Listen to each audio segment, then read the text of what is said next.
क्या आपको कभी ऐसा लगा है कि आपका एक डिसीजन आपके पूरे लाइफ को 360 डिग्री चेंज कर दे? वेल फॉर मी, मेरा 9th क्लास में ऐसा ही हुआ था. So when I decided to change my school in 9th class, it was for me. It change my life completely.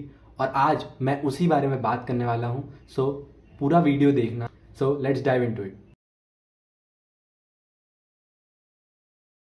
So 9th class के पहले मैं एक ऐसे स्कूल में था जो कि एमपी बोर्ड से एफिलेटेड था. बट जो भी स्कूल में स्टूडेंट्स आते थे, टीचर्स थे, बहुत ज़्यादा सीरियसली पढ़ाई वहाँ नहीं होती थी. करिकुलम भी बहुत इजी था. 8 तक तो आप सब जानते हैं कि सारे स्कूल में रहता है, बट वहाँ और ज़्यादा ढीला था. सो ऐसे ही मैं नर्सरी से लेके 8 तक वहीं पढ़ा. एंड जब भी एग्ज़ाम होती थी, half yearly, term 1, term 2, annual, तो एक दिन पहले पढ़ के भी 90+% आ जाते थे. So life was easy, very easy. But मेरे पेरेंट्स भी जानते थे एंड मुझे भी लगता था कि मैं बहुत आई कैन डू बेटर. सो मैंने 8th क्लास में ट्राई किया कि पेरेंट्स ने बोला मुझे कि स्कूल चेंज करते हैं. मैंने भी बोला हाँ करते हैं. So then I change my school after 8th grade from M P board to CBSE. So it was CBSE affiliated school. और वही डिफरेंट स्कूल था, डिफरेंट करिकुलम था, थोड़ा सा टफ सब सिलेबस था. टीचर्स अलग तरह से पढ़ा रहे थे, मतलब अच्छा पढ़ा रहे थे, कंसेप्चुअल लेक्चर्स लगते थे, सब कुछ अच्छा हो रहा था. बट वहाँ जाते से ही जो एक अलग से डर लगता है, नर्वसनेस आती है.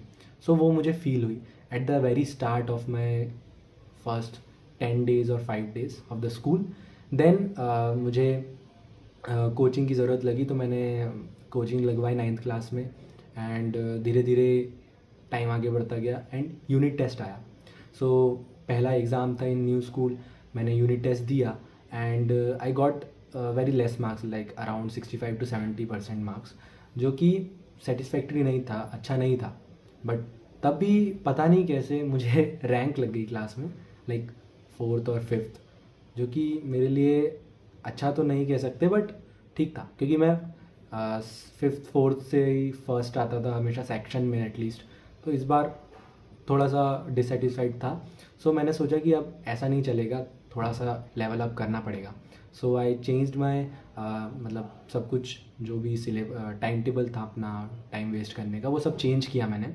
एंड कोचिंग में मैंने और फोकस किया, कंसेप्ट्स और ज़्यादा बार रिवाइज़ करना स्टार्ट किया और इंटरेस्ट लेना स्टार्ट किया. फर्स्ट ऑफ ऑल मैथ से जो मुझे डर लगता था, वो धीरे धीरे मैंने RD शर्मा और सारे बुक्स मैंने बहुत ज़्यादा मेहनत करके स्टार्ट कर दी कंसेप्ट समझना, और उनको सॉल्व करते रहना, प्रैक्टिस हमेशा बार बार करते रहना.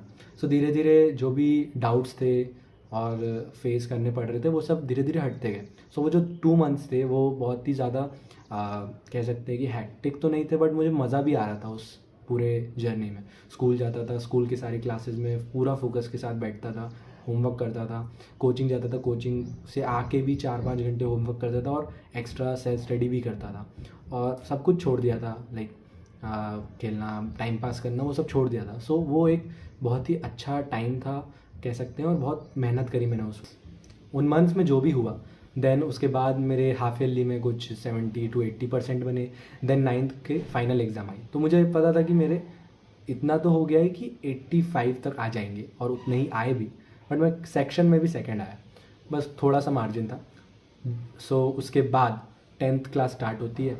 10th क्लास के पहले जब मैंने रिज़ल्ट देखा था प्रीवियस ईयर वालों का, CBSE का 10th में, तो मैंने देखा कि इतने सारे बच्चों के 100%, 99% आए एंड उनको रिकॉग्निशन मिल रहा है. तो मेरा भी एम था कि 99% आए, 95+ तो एटलीस्ट आए. सो 10th की स्टार्टिंग से मैंने पूरी जान लगा दी हर सब्जेक्ट में, अपनी फुल देने के लिए. Science, social science and maths में. हिंदी इंग्लिश कौन पढ़ता है शुरू में, तो साइंस, मैथ्स, सोशल साइंस जान लगा दी. सोशल साइंस मेरा फेवरेट हो गया था. हर सब्जेक्ट, मतलब कह सकते हैं कि हिस्ट्री, सिविक्स, ज्योग्राफी, सब कुछ मुझे NCERT वर्ड बाय वर्ड याद हो गई थी. सारे फैक्ट्स, सारे फिगर्स, सारे ईयर्स सब याद हो गए थे. मैथ्स में मेरे कंसेप्ट धीरे धीरे क्लियर होने लगे थे. तो 10th जो था बहुत ही अच्छा मैं मानूंगा कि गया था. वो कॉन्फिडेंस भी आ गया था कि कुछ कर सकते हैं अपन बोर्ड्स में भी. देन धीरे धीरे हाफ ईयरली आई, हाफ ईयरली में कुछ 85 बने. देन प्री बोर्ड्स आई. प्री बोर्ड्स तक मैं इतना अच्छा हो गया था कंसेप्ट्स में कि मैं कोचिंग में भी अपने पीयर्स को पढ़ाने लगा था, कंसेप्ट्स याद रहते थे मुझे, टेस्ट में भी अच्छे मार्क्स आ रहे थे, कोचिंग के भी और स्कूल के भी, कभी फुल भी आ जाते थे, कभी नहीं आते थे, बट मैं अच्छा लग रहा था मुझे अंदर से। देन धीरे धीरे मैं जब 10th में प्री बोर्ड्स आई तो मेरे कुछ 87 88 बने थे, एंड पेरेंट्स टीचर मीटिंग में उन्होंने बोला कि आपके 5% प्लस होंगे बोर्ड्स में या 5% कम हो जाएंगे। तो मैंने सोचा अच्छा, तो मैंने और मेहनत स्टार्ट कर दी, जो प्रिपरेशन लीव रहती है उसके बीच में, उसमें और मेहनत स्टार्ट कर दी। देन धीरे धीरे उस मेहनत का नतीजा लगने लगा, और ज़्यादा अच्छे मार्क्स आने लगे कोचिंग के टेस्ट में। देन आया first day of exam.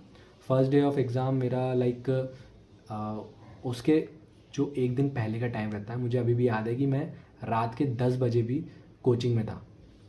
Coaching में रिवाइज़ कर रहा था सुबह से, और शाम को फिर मैं चिल होके बैठा था, कुछ पढ़ रहा था, कभी कुछ दूसरों के क्वेश्चन सॉल्व कर रहा था। धीरे धीरे ये हो गया। देन वही एग्ज़ाम देने गया तो थोड़ा नर्वसनेस भी थी, एक्साइटमेंट भी थी, पर धीरे धीरे जैसे जैसे पेपर होते गए और मैं मैच करता गया कि मुझे ये आता है, ये आता है, ये आता है, तो कॉन्फिडेंस बढ़ता गया, पेपर अच्छा गया, सारे पेपर अच्छे गए, एग्ज़ाम ख़त्म हुई, चिल हो गए। एंड देन आता है रिज़ल्ट का दिन, कुछ मई में आया था। तब मैं रिलेटिव्स के यहाँ था, और फिर रिलेटिव्स के यहाँ एक दिन पहले मैं सोच रहा था कि 90 प्लस बन जाए। थोड़ा सा डर लगता है ना कि इतने भी बनेंगे कि नहीं, 80 में ना अटक जाऊँ। तो वही था कि 90 प्लस तो आ ही जाएंगे।